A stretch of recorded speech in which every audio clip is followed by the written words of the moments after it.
All right, welcome everybody. Sorry we had a couple minutes late start, but we are ready to get started. My name is Tina Marie. I am the Director of Operations and your host for tonight for Black Girl Femme Magic. And if we are new to you, just to let you know that Black Girl Femme Magic is a 501c6 nonprofit organization where we help support women of color in the personal finance and business finance space. What we like to do is have topics like this, change the narrative, change the conversation. What we want to do is help build our communities to build wealth and talk about the tough subjects like today, which is Black Women's Equal Pay Day, if no one knows about that. And it is the day in which it takes this amount of time for a Black woman to make the same amount of income as a white man for the past year. So whatever a white male would make, or just male, I think in general, for the year of 2018, it will take all of that year and up until today for a Black woman to make the same amount. So today I'm really, really excited to introduce Starlett Moore, Michael, wow. After we had a conversation about saying people's names right, and I screw up. Sorry, Michelle. We have Michelle Jackson and I'm gonna drink my tea. And I'm gonna have each of you to introduce yourselves and tell us what you do. So Starlett, we'll start with you. Yes, thank you, everyone. My name is Starlett Moore, and I am a financial coach. And I help Black women start their journey in investing, growing, and protecting their money in order to diversify their streams of income and build generational wealth. So as a result, we focus on making sure they increase their cash flow and net worth. Awesome. How about you, Michelle? Hi, everyone. My name is Michelle Jackson. I am a personal finance influencer. I'm also the creator of the Money on the Mountain Personal Finance Retreat for financially single women. My goal is to have empowering and empathetic conversations about money for women who are financially single, and just to empower people where they're at. And you, Eugenie. Hey, I'm Eugenié. I'm the host of Money and Flow podcast. I have a mini, so she wanted to say hello. Hello. I guess she's the future. Anywho, my purpose.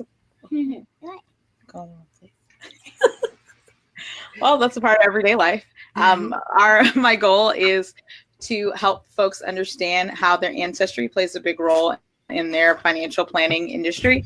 I actually am in the financial planning space. I also teach corporate finance for corporations to let them know a little bit more about money mindfulness, budget, all types of fun stuff. And I think my goal for my lifetime is to help folks understand that their wealth and their health are really equally tied together. A lot of it has to do with ancestry, so I'm really excited to talk about more historical pieces today. Excellent. I love that each and one of you are doing something a little bit different when it comes to personal finance, but they're all equally important. So let's dive in. So those of you who hasn't seen any of our talk shows, it's very conversational. We have our panelists come on. They're not always an expert in that topic, but it gives a diverse perspective on this topic. So when you heard about Black Women's Equal Pay Day, what did you guys think, feel? What was like the first thoughts that popped up in your head that this was actually a thing? Anyone can start. I can go.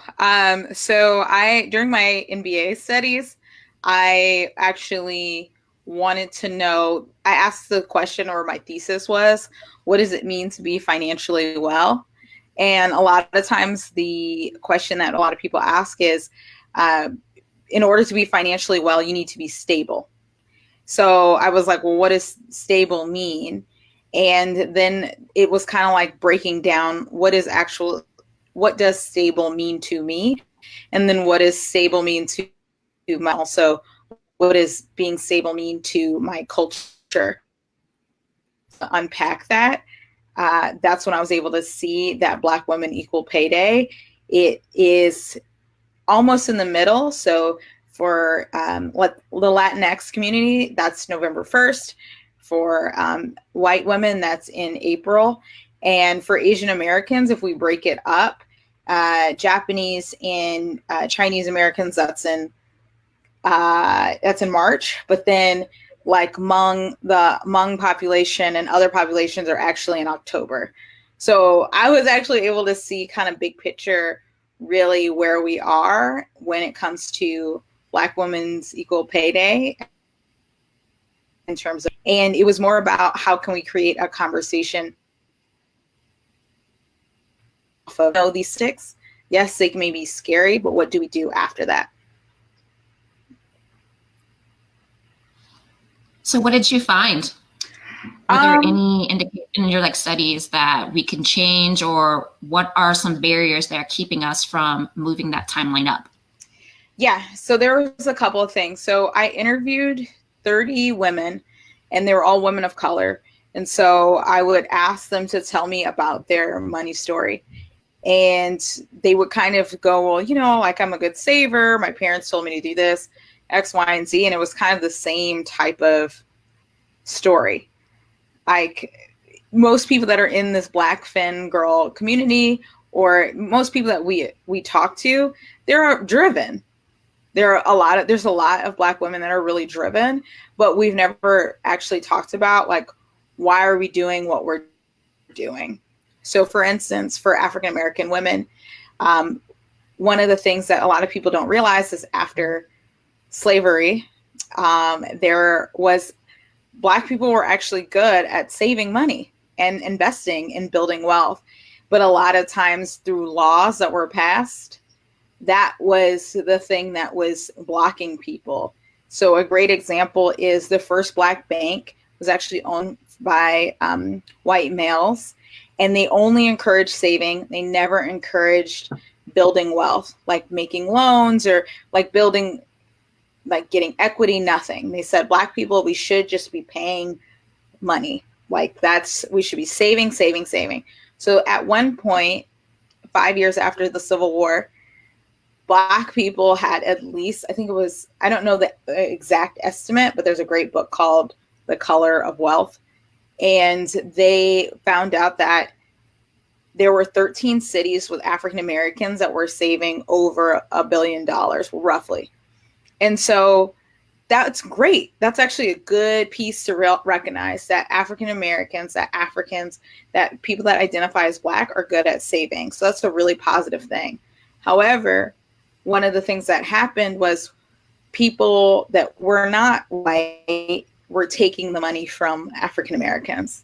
So anytime there was this like wealth building process, people would have their money taken away. And it would be through laws and they wouldn't get their money back. And so in order to, I'm like more of like the historical thing. In order for us to really understand why we're here, we need to understand those pieces. Like it's not just us, it's so much more than us. So what we need to do is have the tools, have the historical content so that we're able to fight for what we believe in. And so I'm sure that Starlett and Michelle are going to have a lot more practical pieces. But for me, it was like, okay, what is this? Why are we keep saying the same story over again? And like our demographic is like 80% of African Americans identify as being Christian, and 2% also identifies as being, 8 out of 10 African Americans identify as Christian. So it was like, oh, these are so many important pieces of my life that affect my money. Now I know what I'm doing. Now I'm aware of like the big picture stuff. Then we can actually talk about numbers. What about you, Starlett? Yeah, thank you. And that's great. Some excellent history, right? So for me, when I first found out that I was making less than my white male counterparts, it was a couple years ago, and my background is software. So I'm a professional services software engineer. And so making six figures. And so I bring this awareness to you because as Black women, we're We have women who are making six figures and we're doing very well. And so you're not thinking about that, hey, someone else with the same skill set, someone else with the same projects are making more than you. So it was actually when an African-American male set me down and said, well, Starlett, do you know that you're actually making less than the other project managers, the other sales guys that are out there? And that was an aha moment for me because no one had ever said that to me. So once I learned that, I was able to sit back and say, wait a minute, wow, they're making almost 40% more than I am, right? So being aware, someone sharing that with you to say, you really are making less than, that gave me the skill set to be able to know that I need to negotiate. So I teach my clients when we're going to the table, don't be afraid to negotiate your salary because you're already probably coming in less than. So number one, just being aware, and this conversation is helping us to know that you are being paid less. And then also in coaching, just realizing, even just today, it really just made me sad just to start revisiting these stats, right? Because we're saying the Black woman is making 61 cents on a dollar. That is if she is based on what state she lives in, because by industry, state, the dollar amount the cents gets lower. So it could be as low as 41 cents in Louisiana. So again, it's just case by case, but we know that we're making less. And so my advice to the women is, let's understand our value and let's start learning how to negotiate and not be afraid to come to the table and say, this is my value and this is what I'm looking for. I love that you mentioned about negotiating our pay. I think just for women in general, we just accept what pay that we get. I know personally, I grew up in the restaurant industry. Like that was my career. And not that I got paid different than my male counterparts, but when I started to go into the management position, I'm sure I got paid less, but I was just happy I was making more money. I didn't even think that, hey, maybe I should be comparing the salaries to other people with my same experience, my background, education, and what if I said no and asked for more? I didn't learn that until later down the road in my career. And I think a lot of women don't realize that they have that in their arsenal.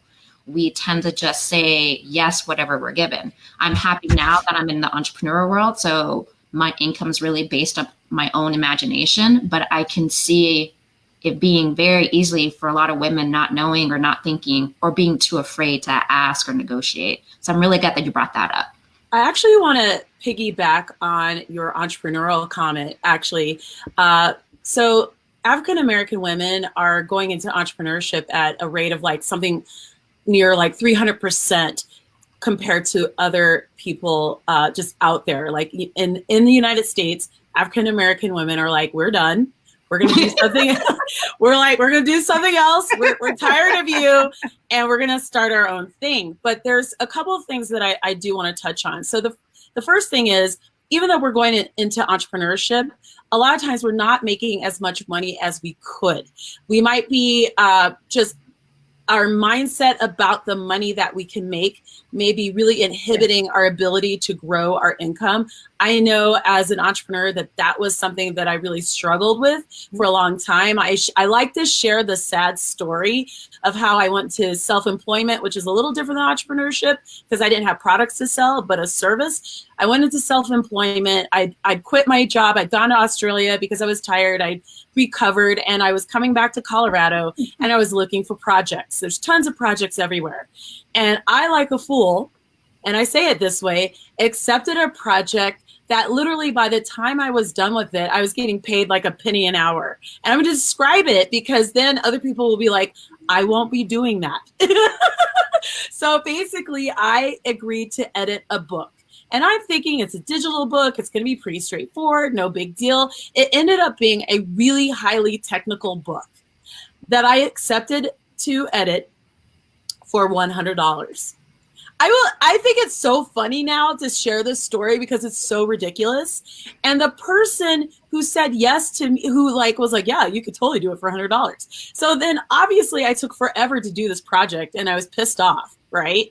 Because I had accepted less than what I knew I was worth. And I think that this is a huge problem when it comes to negotiating, to getting rid of clients that aren't serving us well, to kicking a 9-to-5 that isn't serving us well to the curb, and asserting that we know what is best for us in terms of income and in terms of what we should be paid. We have YouTube University, we have PayScale, we have Google, we have all of these tools available to us to figure out what our pay rates should be. And a lot of times we'll go into, if we decide to negotiate, we might be negotiating in a space that's already been hostile to us. Like we're not reading the room right. So maybe we've had a bad experience at our job and then we're like, we're going to go in and negotiate and hopefully it's going to work out. I'm like, no, it's not going to work out. They don't even like you. You already know this because of what's already been happening. So in those instances, we can build in raises into our life by just going to another place, like saying goodbye to a job that doesn't serve us well. I think a lot of times we'll stay somewhere because we feel comfortable and safe. And I'm like, no, that 3% raise really isn't doing anything for you because that's less than inflation. So one of the things that I've learned through entrepreneurship, which has been quite honestly very difficult, is to say no to what doesn't serve me well. If I'm in a 9-to-5, go and build in a 20% raise, that kind of thing, do my research so that if I kind of picked poorly or negotiated badly or didn't negotiate in the job before, I can do that in the next one. I feel like there's a lot of, we have to be very careful about using our history to affect what we do now. Mm-hmm. I think in terms of our mindset, it's huge because history affects our mindset, right? So in terms of that, I think we have to be careful, but I don't want us to be like, because all this happened, we're going to allow this to keep affecting what we do moving forward. It's like, use that as the starting point and be aware, and then decide today is not the day that I'm going to accept this for myself anymore. So that has been a really huge life lesson for me, a huge experience for me to start being like, you know what, if I'm freelancing, this project isn't working for me. I have to let you go, because that made space for other projects that were a lot more lucrative. Same thing with my old job. I had this job. It was killing me off. I thought I was going to have a heart attack. I say this very seriously. Black women are having heart attacks and heart situations due to stress and anxiety at work at younger ages than other people. And so I decided I had to leave. But that had a financial cost, right? And in navigating my way through entrepreneurship, I had to figure out what was going to work and how to get paid and be aggressive about that in a way that maybe in the past I would have been very uncomfortable with. Now, Michelle's money hungry. That's why I call my website that, not because I'm greedy about money, but because I want to assert to the universe that it's okay that I have it. And I think that is something Eugenie mentioned, Christianity, and I won't say that I believe in God, but I'm not really the most religious person. But I do feel like in my family, I've observed that people are very nervous about wanting more money because of some of the religious aspects to that in terms of greed and that kind of thing. And I'm like, how can you tithe? How can you support your relatives? How can you support yourself? How can you go on vacation? How can you donate if you're not making money? I have just woken up. Sorry, guys. I love what you geared up in mindset, because that is a big thing with me and my coaching, because it's been a big personal development part of me and my entrepreneur journey. When I first started out, I was undercharging my coaching services. I was not developing products and services that could bring in passive income. And let's be real, passive income is not really passive, but it's not exchanging time for money in a sense. I wasn't thinking that way. And I was undervaluing myself because I dove into what millionaires and how they were being successful, and realizing that my mindset was stuck with these old stories And I had subconsciously told myself that the harder that I worked, the more money I would make. That's why my whole working career, I would pick up extra shifts, work overtime. I would work harder than my counterparts, male counterparts, just because A, I thought I had to prove myself, and B, I wanted to look so valuable that they'll just give me a raise, which didn't happen. I had to ask for it. I had to push for it. And so, but I didn't realize that carried on into my business. So I struggled for my first 2 to 3 years. I'm not going to lie. I struggled. I still had clients. I was still making money, but I struggled when I could have been a lot better off by changing those money stories and those mindsets. And I love that you mentioned that we need to know our history. We need to understand where those underlying stories are, but we can't let them be shackles. We have to let us let go. So when we do leave that job and we're ready to go to the next one, we may not realize that we're still holding on to that fear of, well, my last job, they didn't really like me. So that wasn't really an easy environment to ask or negotiate. So I'm just going to stay quiet in this one. And by the way, I don't need to be liked at my jobs. I just need to facilitate a skill for money. Yeah. And I think that's the other thing too. Like, I don't need to be liked at work. It's nice if you like me or you can tolerate me, but at the end of the day, I'm exchanging, a skill for you and facilitating a task. And I do want to make one small comment also about entrepreneurs. I just came back from a conference, as well as a personal finance retreat, 2 different things. And one of the things that I left away with was I was not creating enough opportunities for people to pay me. And this was from several actually white entrepreneurs and one of my friends who's Asian. And I was like, well, how did you grow your income? Like, I'm feeling like I'm, pitching enough and like things are coming together.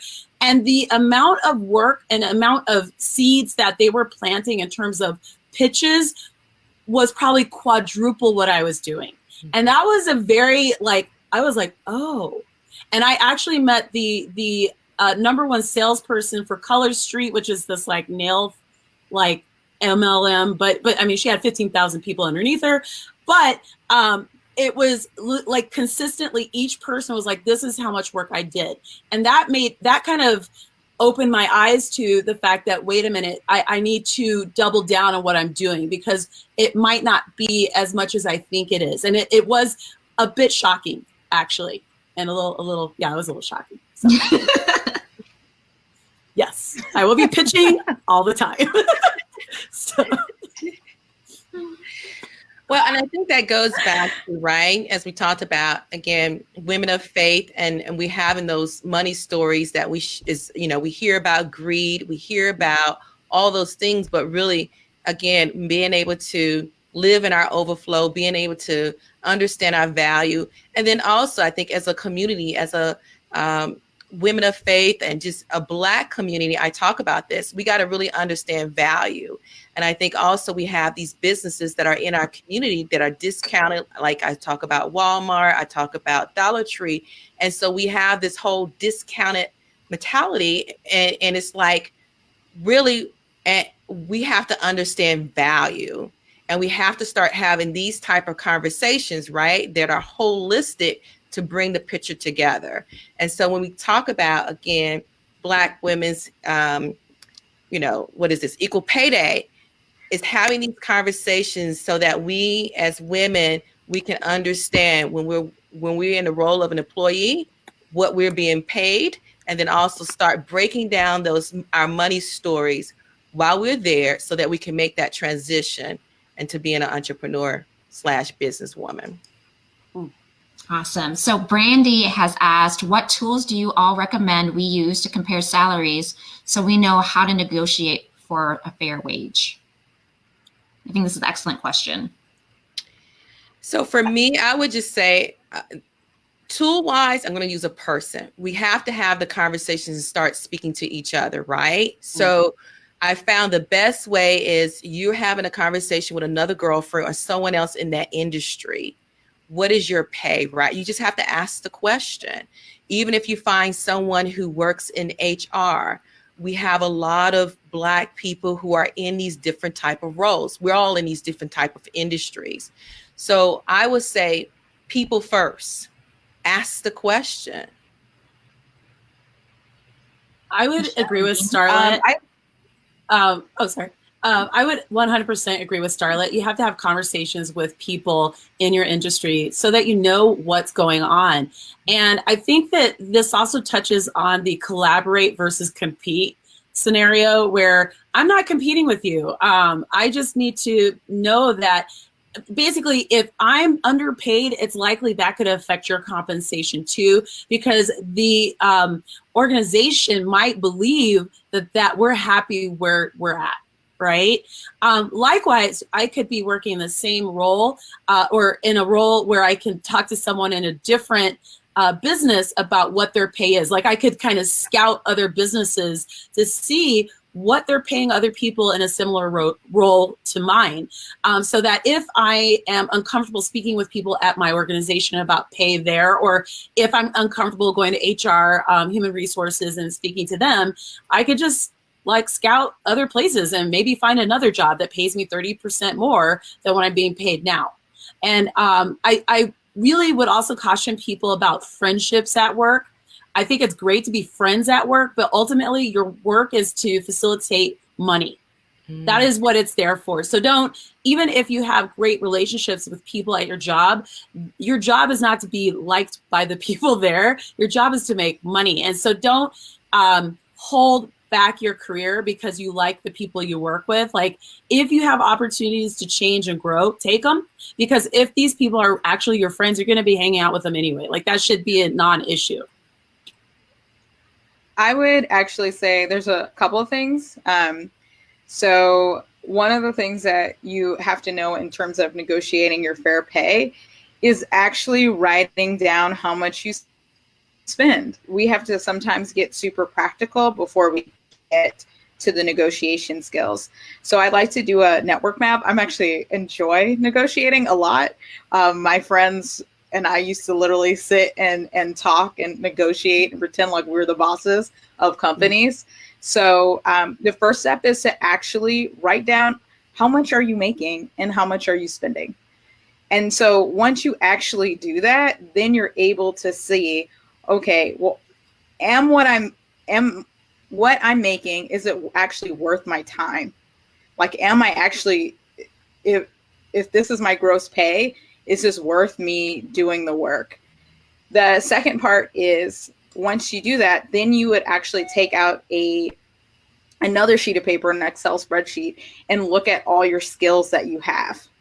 So a lot of Black women underestimate the skills that they have. Like Starlett, you have, I don't even know you, and I already know that you have speaking skills, you have negotiation skills, you have technical skills. Michelle, you're because you have done freelancing, you already know how to negotiate, you know how to do sales quotas. Those are all buckets that you can actually use those as transferable skills. Tina, I don't know you that well, but I just know from you already being a server, from even growing up from that, hospitality actually makes a lot of money. So really think about the skills that you have first. So the first thing is write down how much you're making. The second thing is actually look at your skills and see how they're transferable. And then the third piece is that's when you go to HR. That's when you go to your friends, because you've already done all the work that you need to in order to get more money. So Starlett and Michelle said all the steps, like this is where you need to go, this is that, but you need to actually be super specific to what you want. So for a good example is I'm actually going into the fintech community after being an entrepreneur. So I still consider myself, I have a business, I own a business, I make money from that, but I want to be in the fintech space. I want to start a fintech company. This is a thing that I want to do. That means that I have these skills from having a business. That means like invoicing, all that stuff that people don't know how to do. I used to be a teacher, which means that literally if somebody like crapped in their pants, I can like figure that out. That's like first aid skills. So like literally I'm able to write that out, which sounds ridiculous, but I was, like writing out what you are good at and then kind of going from there and being able to negotiate. So after that, you have Indeed, you have all of those job opportunities where they can tell you how much is someone making. then you take the years of your work experience. So it's actually kind of like a 5 or 6 step process before you actually start negotiating. Because a lot of the girls that I've interviewed, a lot of them are like, well, this man making more money than me, blah, blah, blah, blah, blah, and clapping back. And it was like, well, we need for you to be super prepared for this so that you can get the 30% increase. Mm-hmm. Right? Because of course it hurts when you hear that a male is making more money than you. It like hurts your heart. You're like, what? We're doing the same thing. However, like, we don't know what that person is doing as well. Are they researching it? Are they really get comfortable with yourself and trying to figure out what do you need first, and then go and start the hustle? Plus, like, you have a community. There are people that are really, they might not be at your job, like Michelle said. Like, there's lots of jobs that people aren't in your corner, but you have Facebook groups, you have community groups. Then that's where you start asking. I think the other thing you mentioned cataloging your expenses and also your skills. I remember when I read Michelle Obama's book, there's at one point, I think she just had Malia, and she was thinking about getting this job, but she wasn't making enough. So she sat down and wrote down all the things that she needed to see how much of a salary she needed to even live. And she was able to negotiate working half the time and making more. And the other thing I think we haven't even touched on is we have to write down what we've, like, if you're in a 9 to 5, you need to basically, you have to have proof that you've brought value to the organization. So if you're staying in that job, you need to write down the things that you've done, the successes that you've done, the clients that you've brought in, the clients that you've made happy, the processes that you've made faster, like all the ways that you've served your organization in such a way that would even validate your request to request a raise, right? If you are an entrepreneur, I'm going to agree with Tina Marie that in 2019, quite frankly, you should be building in products and services that people can be served at different price points. So right now I have books that I sell, I have an event that I sell, I have a course that I sell. And the reason why I did that, I had different entry points for people to connect with me. I actually really hate freelancing.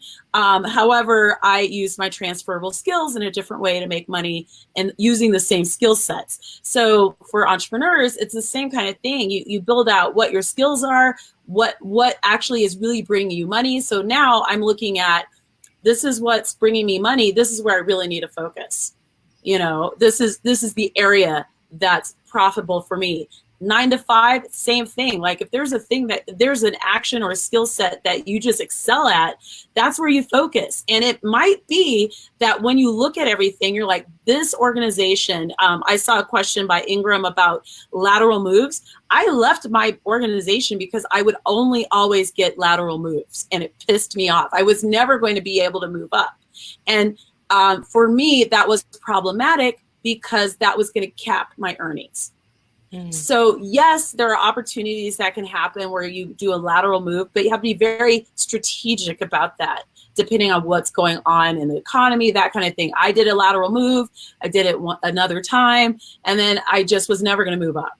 I was in education. I was an administrator, and in education in particular for administrators, there's only so much you can, kind of move up, even in university like I was at. So be careful with those lateral moves. Sometimes there's just a point where you got to move out. And I want to just add to that, because we did talk about just, salary and wages and earnings, but also when we come to the table, you got to also think about where are you in your lifestyle, right? Because as women, our lifestyles changes. We go from single to married to divorce to widow to children. So also when you're looking for your next move, think about what is your current lifestyle, what do you need, what do your children need, your health, all of those things, as we talked about earlier. This is about wealth and health. All of those things play a part. So when you're creating your list, think about where you are in your lifestyle and what you need for your lifestyle. If you have children with special needs, lay out what are your benefit needs. And that's part of your compensation as well. And I teach a class on that, how to increase your income and investing options through maximizing your employee-sponsored benefits. So we want our women to make sure we're maximizing and leveraging our employee benefits 100% to get us where we need to be and to improve our quality of life. I love that you mentioned like employee benefits, because I know we kind of talk a little bit about entrepreneurship. So I do want to get back to another thing. But when Eugenié talked about transferable skills, I had a thought that just because you're in one position doesn't mean the skills that you've accumulated can't go to a different position or a different company. Mm-hmm. I'm writing a book about my whole experience in the industry that made me a successful entrepreneur. It's like I learned things. I'm not owning a restaurant or opening a restaurant, but those skills transferred to that. So I think a lot of us women get trapped in their career too, because we're like, it's safe. I can move up slowly. And they don't want to break out into maybe something else that will be more fulfilling, because they're afraid of starting over, not knowing that their experience and what they've picked up and they've done could transfer to a completely different position that could make them more money. And I think we need to start thinking about that. We aren't trapped into our own experiences and what we picked. Just because you worked at McDonald's at 18 doesn't mean you have to grow with the company. You can go out and start your own business, or you can break out into a different industry, and there is no limit to that.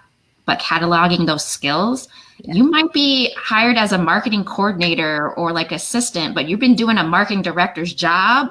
Mm-hmm. You can go in and start negotiating for that marketing director's experience, because you have the skills and the experience to come up and prove to them, like, I've been doing all of this, and this person gets paid this much and this much at all these different companies, including here. And I'm a valuable asset here, so I should be able to be moved up. And just to add to that is that also, we can cross over industries. And you mentioned it earlier, but thinking you can even cross over, like my career is in technology, but also I'm crossing over to finances. So I'm in the fintech industry. So you can take those skill sets, and remember, you can go across different industries. I can go across the construction industry. Mm-hmm. So also, like you said, we have options. We just have to make sure we get uncomfortable, but understand our value in writing those. What do you want? Writing that down and pursuing it. I also am a huge believer in having our own little thing that we do on the side that we make money with. And I don't mean a side hustle. I mean our own little special business. It could make $500 a month. It could make $1,000. But the reason why is my experience with my own business. Actually, I feel so different about my capabilities and my ability to ask for more. And I just feel very empowered after selling something that I created. If I were gifted at making cakes, if I were amazing at cleaning, I feel like creating a small business that kind of grows cash and income from that kind of balances out all of my eggs in one basket kind of scenario. And I think that can be very scary for a lot of women because we have all of our eggs in one basket. And all of us have, I think, a skill or an expertise that's untapped, and tapping into that and learning all of the things that we've been talking about: negotiation skills, advertising, marketing, client satisfaction, like working with clients to make sure that they're happy with the results that they've received. Those are transferable into your business, and those are negotiating points for better pay in your 9-to-5, whether it's at your current organization or another organization. But I am concerned that a lot of us, and I've had that experience, where all my eggs were in one basket. And when stuff hit the fan, I was screwed, right? And I was scrambling. And maybe all of our side hustles that we, like everyone's side hustles, that's great. But if it's a side hustle with another organization and something happens to that, what do you do? So I think it's really important to explore some of our strengths and to sell it, whether it's a small amount of money that we're earning each month or not. I think it's very powerful in terms of self-esteem, self-awareness, and our ability to talk about this extra thing that we do that helps others.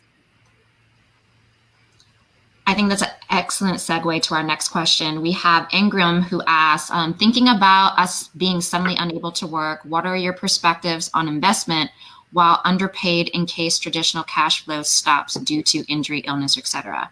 And to her point is not everybody wants to start a business or a side hustle, and not everyone's made for that. So what are other kinds of ideas that they can bring in money? I have a few, but I'm going to let you guys talk. Yeah, I actually really like talking about this because I did have this problem where 2 years ago I'd started my business and I got super sick, meaning like I was unable to get up out of bed, like just the doctors, they did all these studies, these tests, and like ultimately I had like full-time, a side time hustle, whatever. I had everything. And pretty much had that pulled underneath me. So if anyone is in that situation, everything's going to be okay, but it is a huge punch in the face. So I just want to acknowledge Ingram, or if anyone else is dealing with that, there are a lot of options that you can take. So the first thing, when you're unable to work, a lot of people don't talk about this, but disability, like in the industry, everybody has disability insurance. And that was like a big, like, what? Like, what? I didn't really know what it was, but disability insurance was a thing that all the financial advisors make people get, because able to work, that's where you can pull from. So that actually is an investment that you can make. Please go talk to someone about that first. Never just go. If you know, particularly with your health, if you know issues in your normal health, people have PCOS, some people have fibroids, some people have a lot of things that are in their. Make a savings plan for that. And that sounds really crazy, but when I had huge lumps in my thyroid, and I didn't know my grandmother had thyroid cancer. And so that was the first time. So I have to just be aware of it. I know that it's not like, that's not going to, that's not a problem right now, but I just need to be aware of it. And it's also not to say go and buy everything. It is something that happens. That's two, like my audio keeps cutting. My computer crashed today, so sorry. So yeah, can you hear me? Can you hear me? Yeah. Okay. Sorry. Yeah, my computer crashed today, so loving it. Love life. So that was another piece. So disability plan, another possibility, HSA, which is a health savings account. I'm just learning about that right now. Some people are on that. HSAs, an option. So that's kind of like future thinking. When something stops immediately, the CFPB board, which is a government response, they literally have a step-by-step thing, is like, what happens when you're behind your bills? What do you do next? What happens if you have medical bills, right? Because medical bills aren't supposed to be on your credit report. So they actually give you negotiation skills for that. I hope that could help. If you have any questions on that, there are a couple of people that I can point to you. But yeah, think about that, those type of options. And I want to just add to those things, right? Because again, just Tina Marie, I believe that every Black woman should have a business. And as Michelle said, it could be a revenue of $500. And the reason why I believe that in coaching for the last 8 years and coaching women, because guess what? Life happens. Mm-hmm. And so we need to have a business up and running, whether it's $500 or $5 million, whatever you decide, because once you go onto short-term disability, that is about 60% of your income. So we've already overextended ourselves. We need that extra money, right? But then also what I love about being an entrepreneur right now is that these skill sets that I'm learning, I am able to teach my boys. Mm-hmm. So if we have a household where at least we have every household has a business, there are opportunities for our children to be able to continue to generate money. And that's another topic. We don't think that our kids should be working while they're still in school. If you look on YouTube, Facebook, all of these other non-Black kids have their own business and are making thousands of dollars. So for me, I believe that we all should have a business, and we should not just depend on our being an employee, our employer, because life happens. And you can use that business to be able to make more money. And then also, if you still are able to talk, you're still able to use your lens, whether there's an illness, that's the beauty thing about having a business online. You don't have to show your face if you don't. You can be able to still sell your products and services. So, my advice is get started, have the business, but also there's opportunities to still make money. And pitch a lot. I'm with Michelle, pitching a lot. Woo! I just always had the entrepreneur spirit. So for me, like when my friends like, oh, I want to do this, I was like, make it a business. Like I'm the worst when it comes to instigating that. But I have had clients that it's really not their passion, and it's not their thing. But that doesn't mean you can't bring in extra money. But you do need to have kind of a business mindset if you want to have bring in extra money outside of your 9 to 5. There's real estate investing, but that's still going to take work and a business mindset. Even if you get a second job that just brings in the extra $50 a week, you got to have the business mindset that I strictly got the second job to stuff into my savings and into invest. You can trade, learn how to day trade. I know friends who day traded for extra money.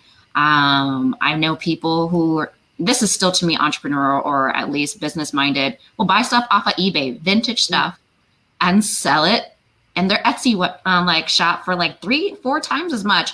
I'm seeing some of these vintage things. People are really spending $200 for a soap dish. So there's those small things that you can do that you don't necessarily have to run a side hustle or open up a business, but you will need those business mindsets and know those business skills if you want to bring in extra money to kind of pad.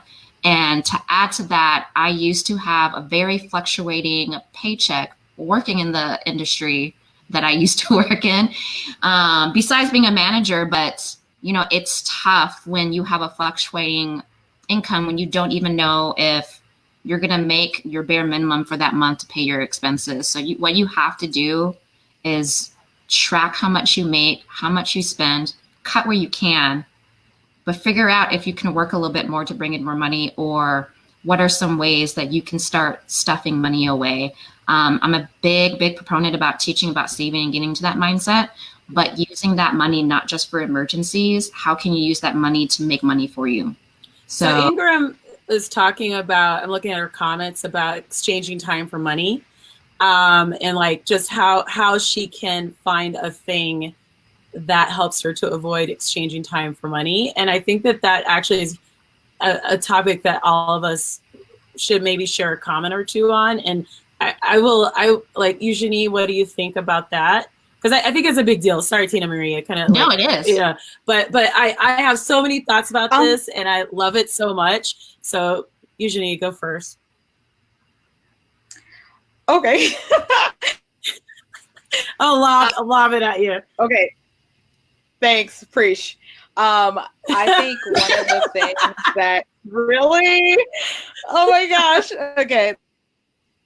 Let's put me on the spot. Okay. So one of the things that when you're super, super stuck, I need to make this money. For some people, the hustle can work, right? You could be hustling till you go, like, that's your MO. Hustling is not my MO. I'm good at knowing the facts. Like, once I was able to understand, like, oh, this is how I operate, that's how I was able to sell my skills. But before that, a lot of things that I had to do was deprogram or unprogram my thoughts about how can I make money, right?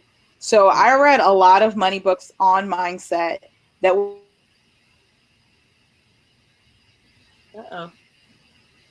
Uh-oh. We lost her a little bit. Hopefully she'll come back. Oh, she's back. Oh, dang, come on now. Can you hear me now? Yeah, we can. Oh, you gotcha. Yeah. Sorry about that. Y'all know. Anyway, so I did a lot of stuff about like under earning, like overcoming under earning. And so it was a big. Oh no. I am under earning now. Y'all see? Starlett's off. Is that me? You missed everything though. Okay, you can still hear. No, that's yeah, we can hear you now. Sorry. I would just say, if you can still hear me now, I would just say there's a lot of actually anonymous programs like Debtors Anonymous and Under Earners Anonymous and Overeating Anonymous. And that is actually a free resource that you can understand, okay, what am I telling myself on a daily basis? So it's kind of like understanding that part first. Like what am I doing? What are my habits? So it's more about habit based. That might take time. That also you might need therapy for that. I'm not sure. But once I was able to understand, oh, this is how I'm self-sabotaging myself, or this is how I'm doing this, that's how I was able to put different skills together. And that's more of like the woo-woo part, but I think that part is actually really important. Like you need to understand if you're like, I remember I used to have issues with my intelligence. And when somebody said like, you don't know anything about your learning, immediately that would affect my money because I'd start over shopping. I'd listen to Drake. I'd start eating Shake Shack. And like, I did this habit where it was a habit loop, which sounds crazy, but like, that's where I was. It doesn't. I agree with you. So, I love this comment. I love it. Yeah. Right. So the question of when you're underpaid, you got to say like, hey, I am paying myself, like I am worth it. I'm putting $5 away. I put 50 cents away today. I put $1. That has a lot of unprogramming that you have to do, or deprogram. I don't know what they call it, but some program that you have to like tell it in your brain that you are smart and intelligent. I hope that helped. I do think you need to start with mindset. And if you don't want to bring in extra money in exchange for time of money, meaning like getting another job, then you're going to have a business-minded mindset and get into those skills. Like real estate investing, you can get in there as small as $500. There are ways to do it. I think they're called REIs, where they're pretty much kind of like stocks into different properties, and you can start buying those. I would start reading books. Go to your local library if you don't have the extra money and start reading. There is a plethora of information on the internet. We live in an amazing time where people who are doing it, we can learn from versus just hearing someone from the neighborhood doing it. And big thing that I'm implementing in my business is creating products. You have years of experience. Like I'm writing my book about my experience in the restaurant industry. That's going to be passive income. I'm just going to be like Michelle, pitch. And teaching. Do you know how many people who have YouTube channels? They do free little teachings and they start to sell a course. You can do this. You can build a side hustle on the side of your 9 to 5. You just have to have the mindset that that's what you want to do and continue showing up. You can't be like, I get home and I'm really tired and not show up for it. Just take 15 minutes out of your day. If it means just posting social media or just talking to your audience or just putting your course together, outline, just take it day by day. But I guarantee at the end, it's a marathon, not a race. I think everyone's expecting to get paid right now and not realizing that if you want a big reward like that, it's going to take some work and time. You just got to trust that's going to be there. The whole exchange for time for money thing is very interesting to me because I now have passive income that's building pretty steadily.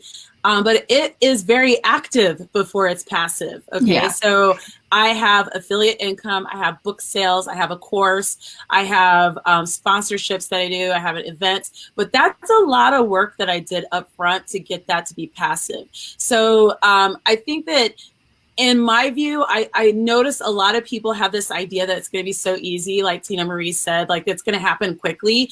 If you want passive income in your life, you need to start today. Yeah. Because it's going to take a while to build up. Like it's just not going to happen overnight. It just isn't, because of a couple of reasons. You're going to have to research, you're going to have to study, you're going to have to be around other people doing the same thing. Like part of the reason why I'm getting results is because I'm around other people who understand what I'm trying to do, and they don't talk down my ideas. They talk them up. The other thing is, if you're not wanting to do what we're doing, like with products, resources, books, that kind of thing, and you're like, I want to just do a side hustle and make extra money, you need to pick your side hustles better. I don't like what I have side hustled with the best of them. And my favorite side hustle actually was being a brand ambassador. I loved it. I love people. You can tell I like talking.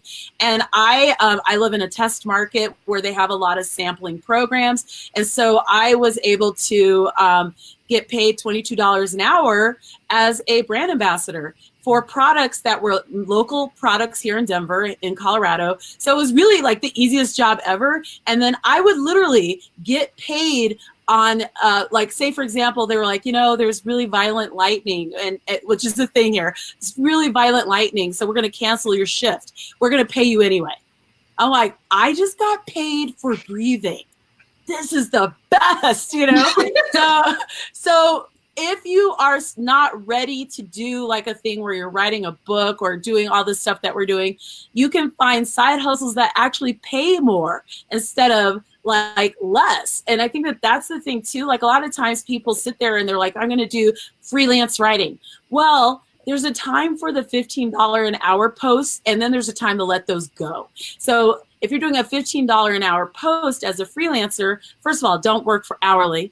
But if you're doing a $15 post, then you can,